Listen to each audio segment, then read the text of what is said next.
మంత్రి ఈ సర్కి ఎందుకు అంత బెదిరిపోతున్నారు, వణికిపోతున్నారు? అంటే సివిల్ వార్ క్రియేట్ చేయాలనుకుంటుంది ఆవిడ. బేసిక్గా ఏమైపోయిందంటే ఆవిడికి తెలుసు ఇప్పుడు కమ్యూనిస్టులు బుద్ధదేవ్ భట్టాచార్య సుదీర్ఘకాలం పాటు నడిపించుకొచ్చే ప్రయత్నం, కానీ అంతకు ముందు ఏం జరిగింది, ముఖ్యమంత్రిని మార్చారు వాళ్ళు కూడా.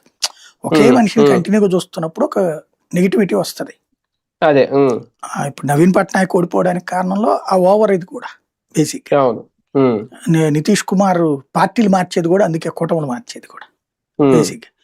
ఆమెను చూసి చూసి బోరు కొట్టింది. అంతకుముందు కమ్యూనిస్టులు జ్యోతి బసు సుదీర్ఘకాలం పాటు చేశాడు. ఆ తర్వాత ఆయన మీద బోరు కొడుతుంది అన్నప్పుడు మార్చారు ముఖ్యమంత్రిని. ఇప్పుడు ఈవిడేం మార్చలేదు కదా. రెండవది పరిపాలన ఏమీ అక్కడేమి కొత్తదనం ఏమీ లేదు. పైగా అక్కడ వాళ్ళందరూ ఉపాధి కోసం దేశం అంతా పోవాల్సి వస్తుంది. ఇంకోటి, ఈమె ఎవరి ఓట్ల కోసం అయితే బంగ్లాదేశ్ వాళ్ళని, బర్మా వాళ్ళని తీసుకొచ్చిందో వాళ్ళ వల్ల లోకల్ వాళ్ళ ఉపాధి దెబ్బతింటుంది. పైగా కల్చరల్ ఇన్స్టెబిలిటీ వచ్చింది. అంటే సామాజిక భద్రత కరువైంది.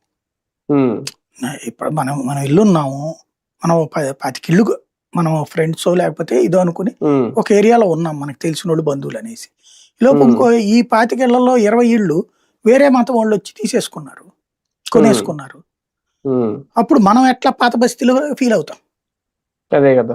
హైదరాబాద్ లో పాత బస్తీలో ఇదివరకు మార్వాడీస్ పక్కన ముస్లింస్ ఒకళ్ళు స్ట్రాంగ్ గా ఉండేవాళ్ళు. ఈ వీధి అది, ఈ వీధి అది.